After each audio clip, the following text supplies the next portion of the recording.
Hello, welcome back to the CashPT Lunch Hour podcast. This is Aaron LeBauer, your host, and today I have a friend and colleague of mine, Liz Wergin, on the line to talk to us about how she's built her cash practice. So another one of those episodes where I bring a successful physical therapist who's got a cash practice on to talk about her journey and how you can see yourself in her journey too, hopefully.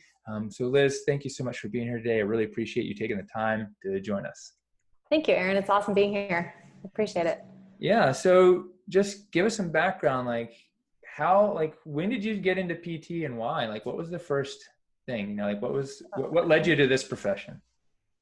Honestly, it was very memorable. I was in high school and taking an anatomy class, and I had this epiphany that I wanted to know, it makes me sound very nerdy, but wanted me to know every single muscle and joint and bone in the body. Mm-hmm. I was just thoroughly interested in it.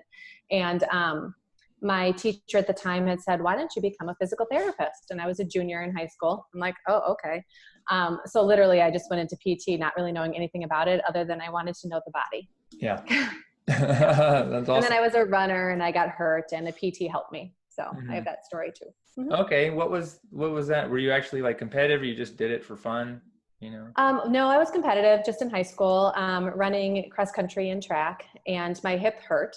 And everyone kind of just like chalks it up like, oh, well, that's just because you run a lot. Right. And I couldn't make it through some races. Like I fell because it hurt so bad. And one specialist to the next, and everyone was just kind of like, I don't know, nothing's wrong. And I felt kind of crazy. And finally went to a PT and they recognized a lot of dysfunction in my hip and showed me some things to do. I'm like the first person that listened to me. Thank you. Wow.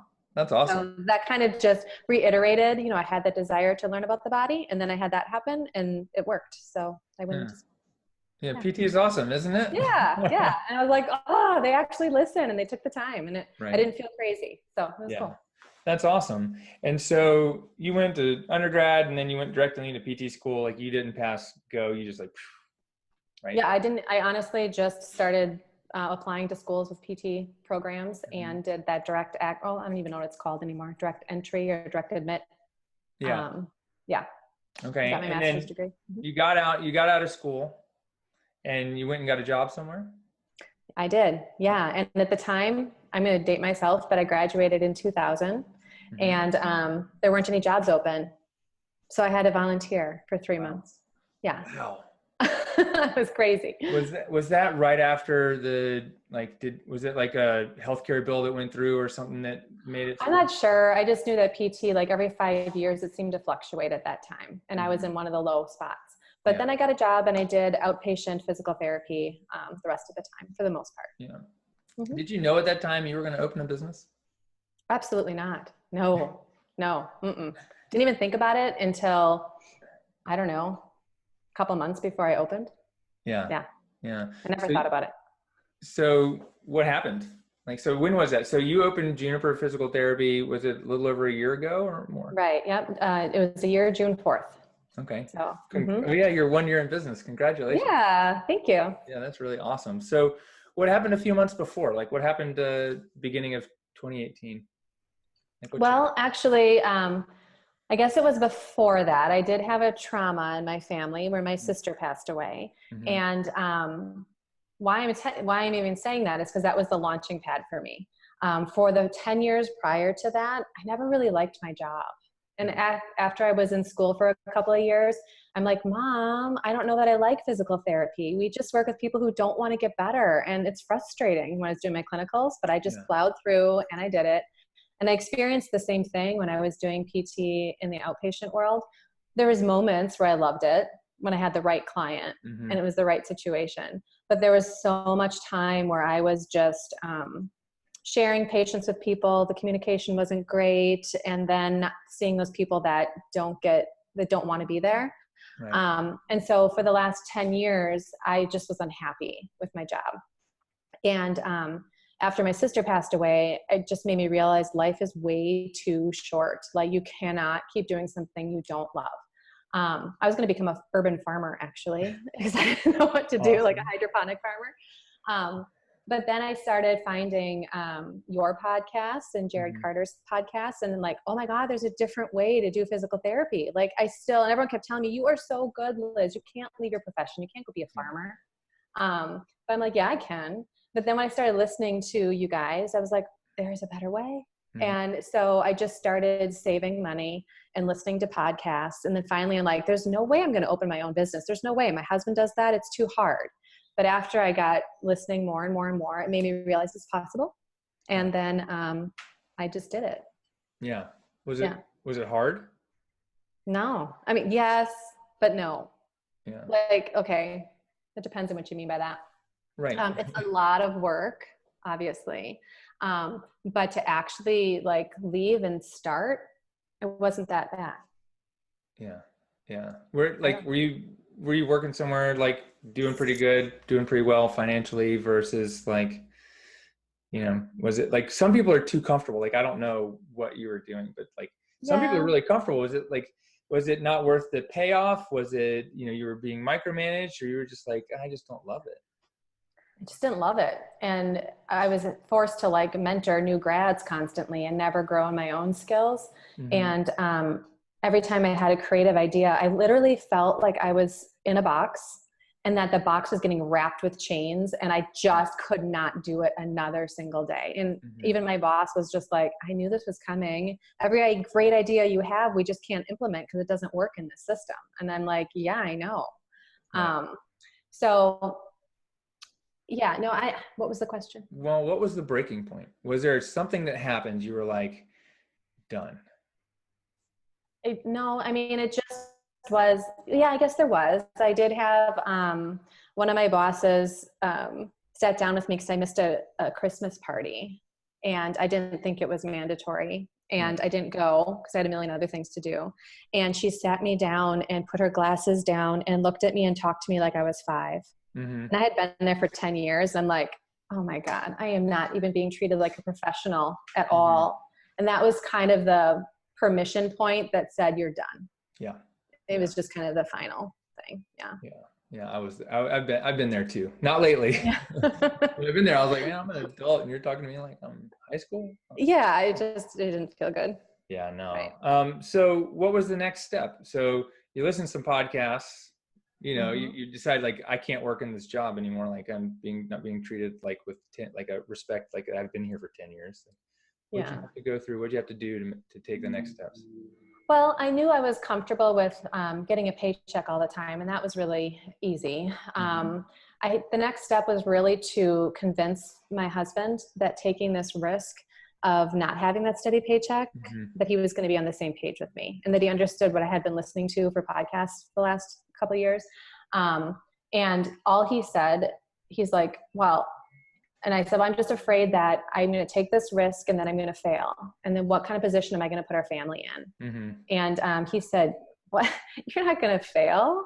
And I'm like, well, I don't know. What if I do though? He's like, well, you just won't. He's like, it's not in you. He's like, if it doesn't work, you're going to figure it out a different way. And that's all I needed to hear, because I just needed to know that he felt that it was okay. Yeah. And that I wouldn't put him in a position to be uncomfortable. Yeah. So then I'm like, oh, okay, let's go. And before that though, I had put aside money into a savings account thinking I really like to have a year's worth of salary, if possible, saved up before I do this. I didn't have quite that, but that's what I was doing for about 2 years, really just putting money aside into a savings account for a cushion. Yeah. Did you end up needing it? Did I end up what? Did you end up needing some of the cushion as you got started? Absolutely. Yeah. I actually took a personal loan I just considered it a personal loan from my savings to my business to get started, and then set up a schedule to pay that back. Yeah. Yeah. Awesome. So what if your husband said, no, this is crazy? Like, what, how do you think? Oh, I would have convinced him. Yeah. Yeah. But it would have taken longer to get started. I would have had to, I always want to be on the same page with him. I don't want to start, this is something that affects both of us and our kids. Right. So I had to be smart about it and fair. Yeah. And I run it and I want to ask, and I ask because like I'm in business with my wife and I know how those conversations go with us because she's kind of a business partner. But so I talk to a lot of people like, well, my spouse isn't a business partner, but I need their, support. And there's difference between support and permission and going back and forth, and people even just saying, well, I don't know if it's a good idea for myself, and if my spouse isn't quite sure, versus the person says, I have a conviction that this needs to work. I need to somehow convince my spouse Does that, Mm-hmm. you understand? Is there some clarity you can help me? Like Andra says, Aaron, you're just going to do whatever you want. Yeah. Okay. But there, it's like, how does that, I guess, what's my question is, if someone's struggling to figure out like, hey, they want to open a business, but their spouse isn't quite on board, like what were some of the things, like how do you and your husband align, and that like that wasn't that difficult of a question? What are some of those pieces? Well, I feel like him and I completely trust that we're never going to purposely put someone in a position that's going to be uncomfortable. Like I'm never going to play a game. I'm going to be honest, and I know that he's the same with me. So I think you have to have a relationship where you totally trust the other person, that my intentions are always going to be good and that I do care what he thinks. And I couldn't be in a relationship where I have to ask permission. Yeah. Like that to me, like I'm too bullheaded for that. Like I'm too independent. There's no way I could be married to someone that I have to ask permission. So I don't really know how to speak about that kind of relationship. Yeah. But if you have the kind that you're both, rather independent and trust each other, I just had to educate him and make him understand what I've been listening to, so that he was full disclosure kind of, that he could make it educated. Were you like, hey, listen to this, podcast, or were you just like, I thought that's what I was going to have to do, because that's how I operate. I have to get information to make decisions and really research stuff. He didn't want to listen to anything. He was not like he was going to sit down and read a book with me or listen to a podcast. I just explained to him, and it didn't take long. It was just literally one night at dinner talking about it. He's like, yeah, go for it. Yeah. But he also lived with me for the 10 years before, hearing me talk about how I didn't like my job and how unhappy I was. So I think he knew it was coming eventually. Yeah. And I think he was happy that I was actually doing something that he knew could be profitable versus hydroponic farming. Right. So, well, hydroponic farming can be profitable in California, Colorado, and totally. But, I don't know anything about that really. So this is what I know. Awesome. Yeah. That's so great. So, and he's also a business owner himself. Is that right? Or which is why I didn't want to go into it. Yeah. Because it's unstable, and you wanted to have some stability somewhere. He's just got a bigger business, and he's got a lot of employees. It's still pretty small, but I hear all of those headaches all the time, and he's been doing it for over 20 years, and he's just a little tired. So I was thinking there's no way, but this doesn't feel like that. I'm just so excited about this. Yeah. So you get to go to work, right? Rather than you have to go to work. Honestly, I don't know how to turn it off, because I'm choosing to do it more than other things. But, that's so awesome. I'm happy for you for that. Cause it's like, that's a great feeling. It's like, I don't have to go to work. It's like, I want to go to work. I know. It's great. So let's see, in getting started, was there like something that you did early on that you were like, I should have done that differently? Or there's something you did early on, you're like, thank God I did that? Well, I didn't have you. Well, what I did have is, I think someone's checklist. Yeah. That's probably my CashPT checklist or something. I think so. And so I literally had like this list of like 10 things, and it was just kind of like the main things to get started. And that was helpful. And that's all I did was just tax ID, make sure you get this, all those things. But then after that, I just kind of like flew by the seat of my pants, and I paid $500 a month for a billboard for, I don't even know, 3 or 4 months. And I paid for a magazine to be in and advertise in. I spent a lot of time on logo creation and website stuff. And none of the things that you advocate for. And when I look at, the billboard, I think, did bring in some traffic, but I just didn't, and I didn't do anything. I did some stuff on social media, but not the right stuff. So the first 6 months of my business, and I paid rent at a place that wasn't ideal. But I don't really regret any of those things necessarily, because it was all kind of a learning process. But I really, after I joined you in October or November, switched locations. And after a month of being in the new location and operating the way that you suggest, I tripled my monthly income. Wow. That's awesome. And I did not pay for a billboard. And I did not pay for I canceled the magazine thing. So I guess regret, what I wish I would have done differently is hired you earlier. Cool. Is Awesome. hire the right word? Worked with you earlier. Hire a contract. I don't know how you do it, Yeah, right. whatever. I mean, I had, like I look back and I did some of those same things. I did them 10 years ago. And I even look back and go, God, I worked with a coach, but like, I wish he had taught me these 3 things. Mm-hmm. I was just doing a podcast a moment ago about, you know, feeling comfortable raising rates. And I was just like talking about like, if I look back and I changed a couple of things, I could have an extra $1 million in the bank over 10 years. Easy. Yeah. And I was telling Derek about this guy because he's like, don't do it. Don't do it. And I was like, dude, I got to know, like, if I was charging what I charge now, then like, what extra would I have? And it's crazy, but it's helpful to know that you've got like a similar experience and you're not the only one. And that's why one of the great things about having you and people like you on this program is that it's the whole idea is to help people understand, like, here's where you can go and here's what can be possible, because people are still telling me this stuff doesn't work. Like, I was just at a conference last week. It doesn't work. I can't believe you can do that. Are you hearing that from people? Are like, like, Liz, how is this working? Like, how do you get? I hear both sides. Like yeah, of course, the insurance thing. People just they don't get it. They just don't understand like why, like I'm doing something wrong by not offering them their insurance. Mm-hmm. But I get just as many, if not more, that are like, thank you. Yeah. Like that, and it's especially those that have experienced PT before in the more traditional setting, totally understand how we're different. Mm-hmm. Mm-hmm.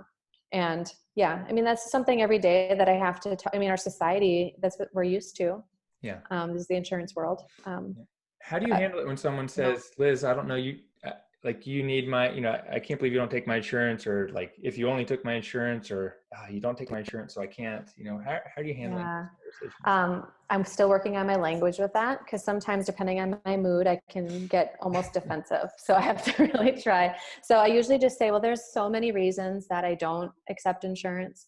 And I lived in that world where I worked in that world, and I just feel like I was handcuffed with what I could do for my clients. And I usually try to give some examples. I'll say, like, the biggest example I think that's helpful for people to understand is that when you came to me in the world where I had to deal with insurance, if your knee hurt one day, whether the next day your shoulder hurt the next time I saw you and you asked me about it, I wouldn't have the authority to be able to treat your shoulder if it's not directly related to your knee pain, because I'd have to wait for approval from the insurance. Mm-hmm. Or I'd have to get, some insurance companies require the physician order, or I'd have to get a new script for you, and then we're waiting. So now I have the freedom to treat whatever you present with, and I can take care of you, whatever you need that day, and we don't have to wait and have someone else dictate it for me or for you.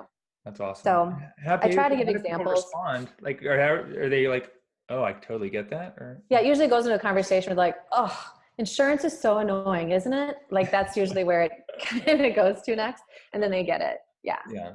Mm-hmm. That's so awesome.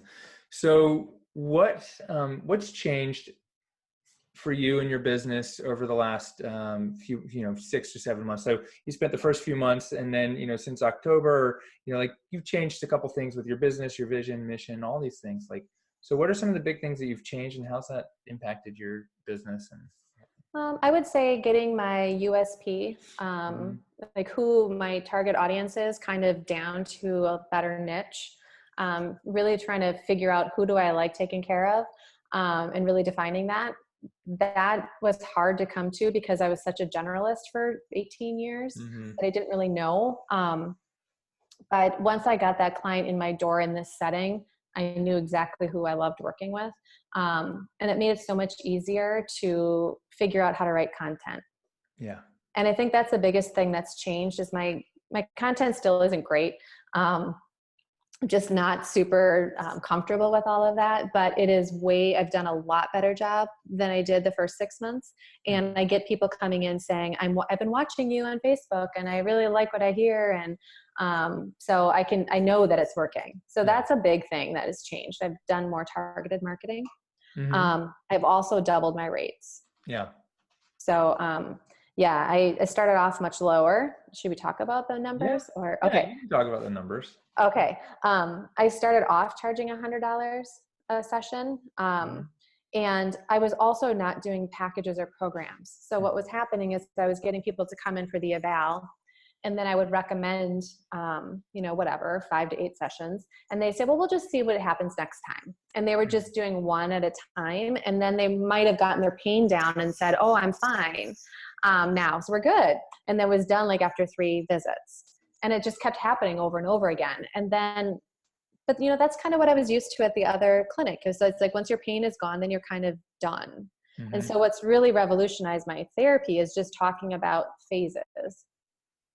Pain reduction phase 1, finding the actual source of the pain phase 2, mm-hmm. and then resiliency phase 3. And talking that way with clients, they get it. They understand. And I know all along that's what physical therapy can offer.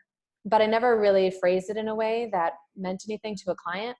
And saying it that way and then now selling programs, huge difference. Huge. Like almost everybody buys 8 sessions.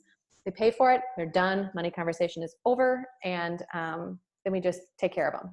Yeah, that's awesome. What percentage of people are paying in full, like ahead of time? Well, since now I'm at $199 a session. Mm-hmm. So I went from 100 to 150 and then 150 to 199. When I was in the $100 range, I was having the right people telling me that, can I give you a little bit more? Like, really? That's all you want? I'm like, oh, it's a red flag. And then when I went to 150, most everybody paid in full. Yeah. Now that I'm at 199, I've only been here for like less than a month, or about a month now. Yeah. And I'm getting majority, probably 70% are paid in full, but I have a lot more payment plans now than I did before, which I would expect. That makes sense. Yeah. Yeah. And people, so payment plans, like they're still committing ahead of time to their 8 visits, and you just put them on like a, we'll charge you every month or every couple weeks for X, Y, and Z for the amount until the totals. Yep. Just kind of customize it to what they want.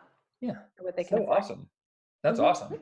And has it changed anything else, like your no-show rates or people complaining about pricing or anything? I don't have no-shows. Mm-hmm. I had one like 3 months into it. And I think it just was I knew from the evaluation she wasn't the right patient. Yeah. I had one. Any cancellations I have, there's not very often, but they reschedule them and it's mm-hmm. usually a conflict for them. So I don't really worry about that. Yeah. It's not a problem. Is it different than when you were working for the other clinic? Oh my gosh. Yeah. You could guarantee that you were going to have a cancellation or a no-show, and it was unusual if you didn't. Yeah. And you looked forward to it because then you could get your notes done. Right. Right. Yeah. That's awesome. That's sad, isn't it? Isn't that sad though? That's what, yeah. It's been 12 years since I've been in that kind of environment. So yeah. Oh no. And you asked if I get objections with price. Mm-hmm. I guess people don't really say it to my face. Yeah. I would have to say that since every time I change my rates, it seems to be when my discovery visit conversions aren't as great, but then it goes away. Like I must just be caught up in my head about being uncomfortable with the new rate and talking about it and not as smooth with it or something. Because then like they don't convert. But now it's back on track. Like I had 100% conversion rate from discovery visits. Now I'm probably at about 85%. That's awesome. Yeah.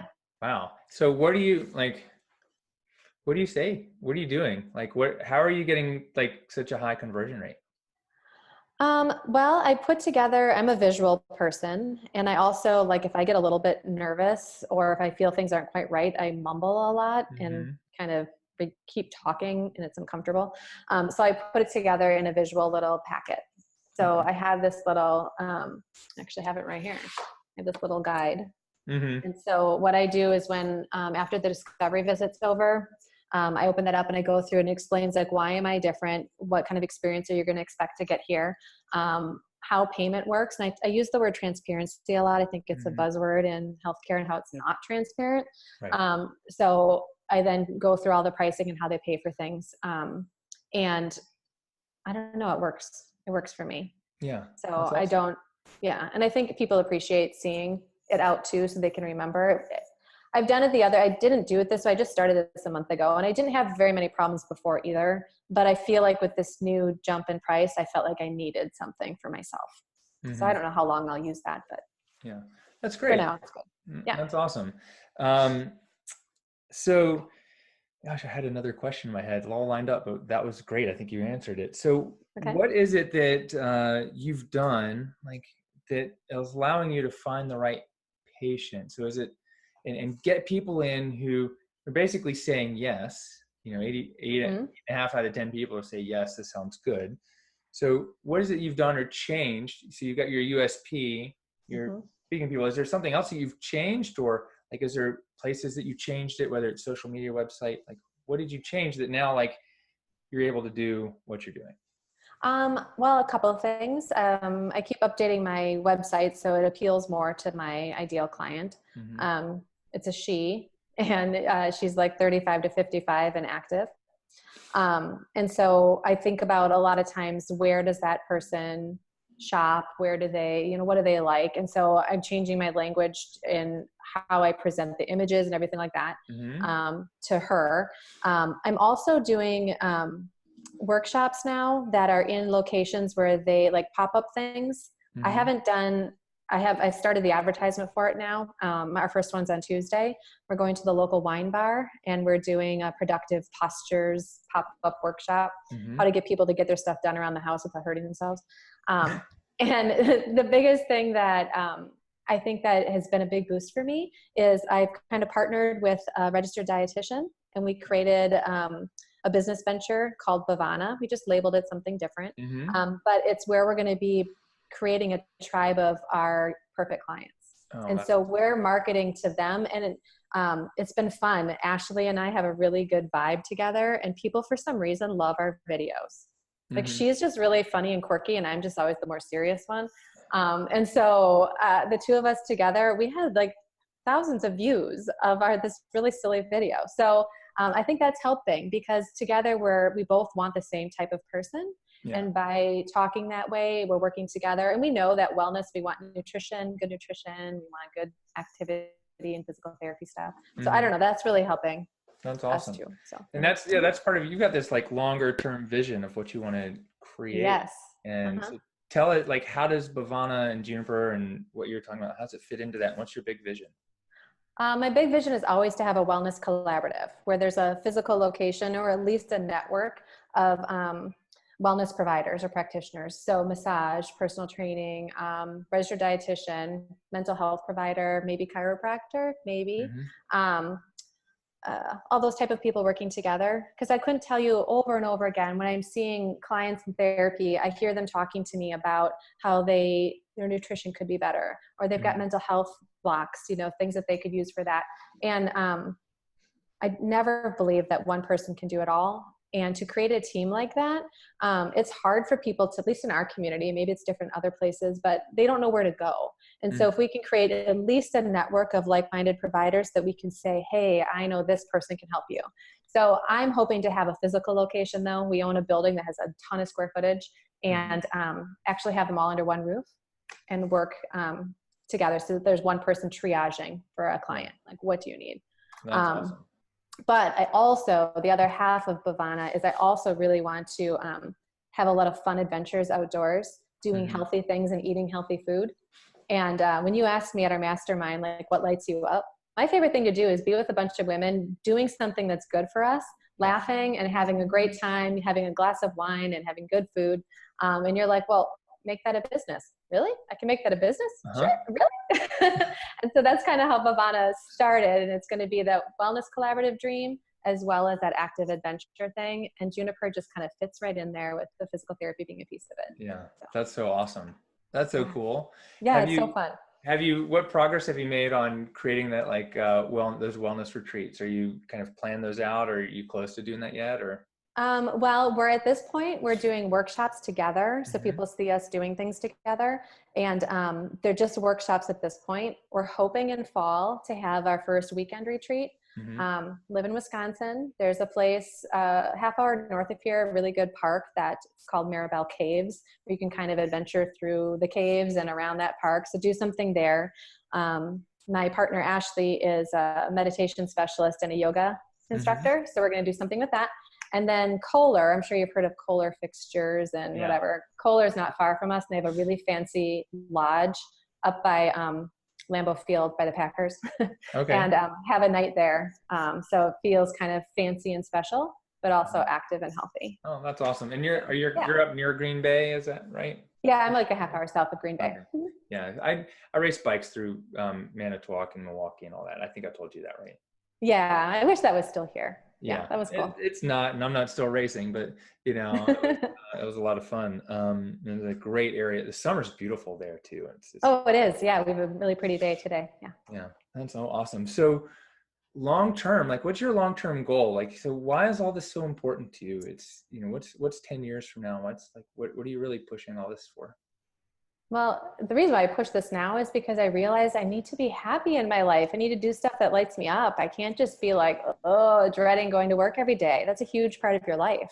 Mm-hmm. So that's really why I changed. It kind of derailed a little bit or put us off track a little bit my husband wanted to retire when he's 50 and he's 46. So if I retire, he just means switch jobs and go do something different. So that is kind of in the 5-6 years from now when our kids graduate from high school, we might do something different. So I'm already thinking that active adventure events and retreats and things like that, I can do that from wherever because we want big things. We want to be going all over the country and maybe even world. So I could do that. But I'm also working on preparing myself that I'm not always going to be the physical therapist at Juniper. I want to hire another PT soon to kind of groom that person to be able to handle Juniper physical therapy. Because I don't see that dissolving in 5 years. I'm excited about it. I wanted to keep going. But I don't know that I want to be that person there all the time. So we'll see. Yeah. Awesome. Yeah. Why not? Like, why don't you want to treat patients for the next 20 years? Oh, I don't mind treating patients. I just know that I want to live somewhere else in my life. And I don't know that I want to open a whole nother clinic when I already have one that I can work from a distance. Yeah. So yeah, I don't know. I can't imagine if I actually leave and not treat patients, what would I do? I'm not sure.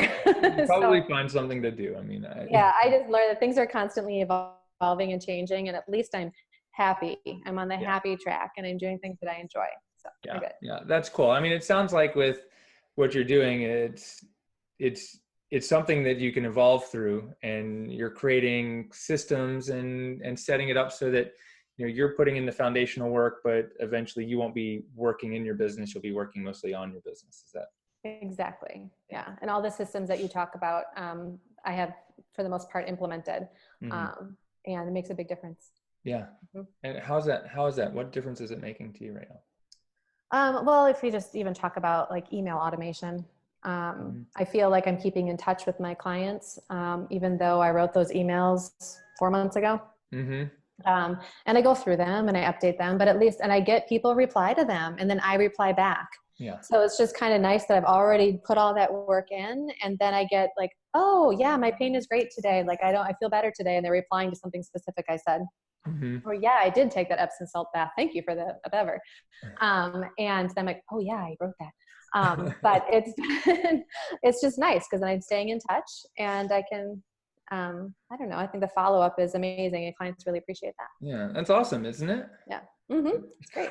Like 20 years ago, I don't know if we've been able to do that, but now it's like, to me, it's like, that's a no-brainer. I have 2 emails I need to go reply to myself from patients who haven't seen them in person yet. But they got some email that you wrote probably a while ago that that's cool. Like 8 years ago. And they're like, hey, thank you so much.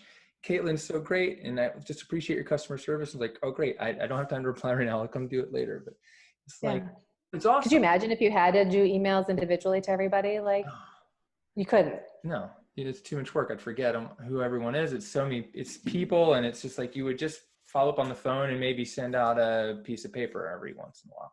Right. So much different, less personal. That's so awesome. So what is it that, like, if you were talking to someone and they were like, Liz, I'm not sure I really want to do this. What is it that you would say, make sure you do X, or make sure you know this, or make sure you like this thing before you decide to become a business owner and entrepreneur? Make sure that you realize that it's way more than just your regular job. Like you have to understand like everything else that you have to do. It's time consuming. But especially at first, because you're just trying to figure everything out. There's just a big learning curve for all this stuff. But to me, that process was fun. Yeah. Like I don't know. Like I'm not just saying that, like I really thought it was fun. But you have to have that mindset and that drive.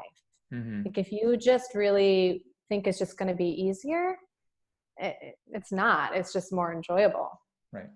Yeah. So it's still hard work, but the payoff is different.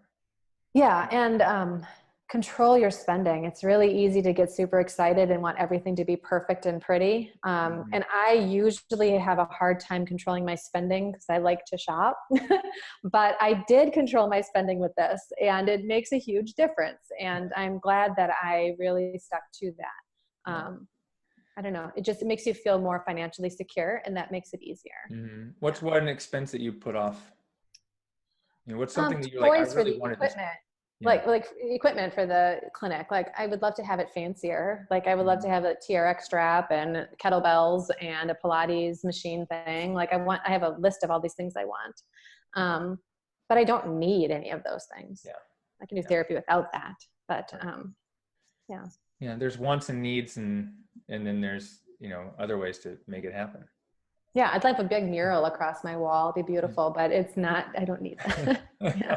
That's awesome. Yeah. If someone was like, okay, do I start to get into a cash practice or not? Like what would you say if someone wants to start a cash practice and do it right the first time, or not make even the same mistakes we talked about here, or just like spending $500 a month on billboard or not getting anything? Like, what's your best advice for that person?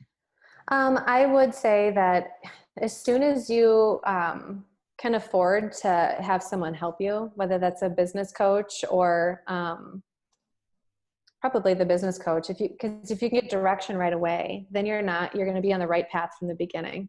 I guess I wish I would have known that earlier, but at the same time, it is a scary leap, and it costs money to have a business coach.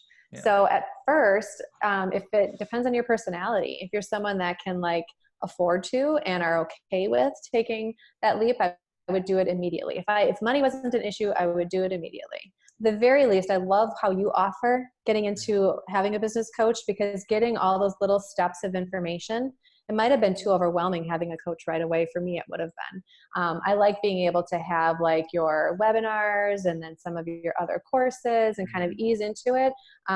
I wish I would have started that sooner. Like I knew I was going to be in business June 4th. I wish I would have started that process while I still had my other job, so that I could have learned these things ahead of time. Awesome. I just didn't know where to go, or I didn't even know it existed. So yeah, cool.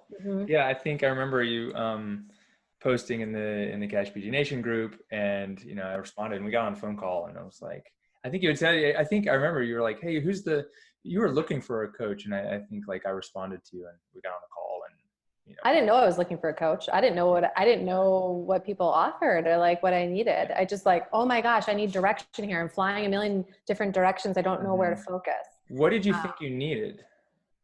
Someone to give me a outline of how to do this. I didn't know what I was doing. Yeah. What did you get? An outline of how to do it. Yeah. Like, I don't even know, like more specifically than that. Like it was more like, I don't even really remember. I think the first things was, like figuring out your USP. Like that is something, a unique service. Is that what it stands for? Unique serving or unique selling proposition. Okay. So that your ideal client, figuring that out alone was so flippin' powerful. Like it was just like, oh, that's how I figure out what I'm doing. Yeah. So, I mean, and then just knowing that there's support out there and other people doing the same thing, and kind of watching and knowing who to watch was really helpful. Oh, that's awesome. Yeah. That's awesome. I'm so stoked you joined the mastermind, and like, it's been an honor to work with you, and it's fun. Yeah. Yeah. I meet so many good friends. Yeah. Like, where I have colleagues now on Facebook Messenger. If some of you guys are listening, it's so funny, because it's like, I almost have to put my phone off, because it's like having that colleague sitting next to you who doesn't stop talking when you're trying to get your notes done. Yeah. But it's good, because it's not so lonely then. It's funny. It's hilarious. Right. That's why we talk about, you got to turn the notifications off, put your phone down, and get some work done. Come back. I want to talk to him, but I have to put the phone down. Yeah. I know. That's really awesome. Liz, is there anything else that we didn't touch on that you think might be valuable for people to know or understand? I don't know that we talked enough about how awesome offering physical therapy is this way, and how sad it is that society doesn't really truly get what we offer and how much we can change people's lives. And I think the more people need to do this. I know more people need to do this. Because you can take care of people so much better and so much more effectively. I don't know. And I think anyone listening, I just want to encourage that if you are able to do it because it is 1,000 times better than working in the place that I worked was not your traditional PT mill. We saw people for 45 minutes to an hour. It was pretty decent. I just had to share clients with other people. I didn't like that. And it was like aides and techs and stuff. And it was just too fast paced. It was a mill in the sense that it was constant and all the paperwork and stuff. And it's just sad that it's driving us to not enjoy our profession. And I really think more people need to do this so that we can grow as a profession. Yeah. Awesome. Yeah. Awesome. That's so great. I love it. Yeah. I absolutely agree with you. I know you do. Yeah. No, it's great though. And I want to thank you so much for opening this door. Yeah. It's wonderful. You're welcome. You're welcome. Well, the door is always open for you or anyone else to walk right through it. Sometimes you have to look in the right direction, I think. Yeah. You know? And in my experience, it was like the door wasn't closed. It just had a cover over it. And listen to that inner voice inside of you that says, change, come on, go for it. Yeah. And I hope one day, I really do. I hope that people start seeing physical therapy less as a commodity and a technical service and a modality, which is the way a lot of providers treat it, and more as like we're decision makers for your health, and we're movement experts, and like we're body mechanics without thinking, it's like, and you should come to us for, you don't go back to always go back to the, what's the right thing? I wouldn't take my car to the dealership if they didn't have a mechanic there, if there was a problem. Or I wouldn't take it back to the used car lot. That's the thing, like I would got to take it to the mechanic. Yeah. I take it to the right person. But people don't always know the right person. Do they? Yeah. And when you have, it's going to happen. This word is spreading. I have clients always saying, oh my gosh, I didn't realize this. And I should have came here first, right? I'm like, bingo, and more people say that, the more of us that do this, it'll happen. So what is it, one last kind of question, what is it that we need to do or that you're doing that to help people understand that, I got to go see Liz first if this happens again? Spending time with the clients, listening to them, getting to their why made me feel uncomfortable for a while because I felt like I was asking too many questions that were personal that I wasn't used to asking. But wow, what a difference when you get that person to talk about really why they're there and why they need their pain gone. They get it. Yeah. And I think that that's a different experience for someone than when they go to a traditional PT clinic. I didn't have the time to do that. I couldn't keep asking questions. I just had to get the boxes filled in. Yeah. So I think that is why it's so different and why people are realizing that this is amazing. Yeah. So what I don't even have these amazing skills. I think I'm a decent PT, but it's like, I know I have colleagues that could do stuff as well as I'm doing it. It's just how you present it. So I think it's how you present it. And sometimes it's like, if you're able to slow down and spend some time with people and not rush them, they feel more comfortable asking the right questions and all their questions. And they can relax and trust your treatment more. Yeah. Yeah. Yeah. That's so cool. So awesome. All right. Well, thank you so much for being here. This is great. Yeah, you're welcome. Of course. Yeah. It's fun. Well, where can people find you if they want to learn a little bit more about you and your business and what you're up to? Okay. My website is juniperpt.com. My Facebook is just /juniperpt. Also have Bhavana is on Facebook. And I'm on Instagram. Is that Bhavana? Yeah, it's like Tivana. But it's Bhavana. It means to cultivate. It's a Sanskrit word that means to cultivate. And we just want to cultivate personal growth and well-being in people. That's so awesome. I'm looking forward to seeing that grow and thrive and seeing you continue to grow your business. It's so great. Thank you. Yeah, you're welcome. Thank you. Well, thank you guys very much for joining us for the CashPT lunch hour today. We'll put some information about Liz and what she's doing on the show notes. And this is what I want you guys to do. I want you to dream big and go all in on your dreams. And we'll see you on the next show. Thanks.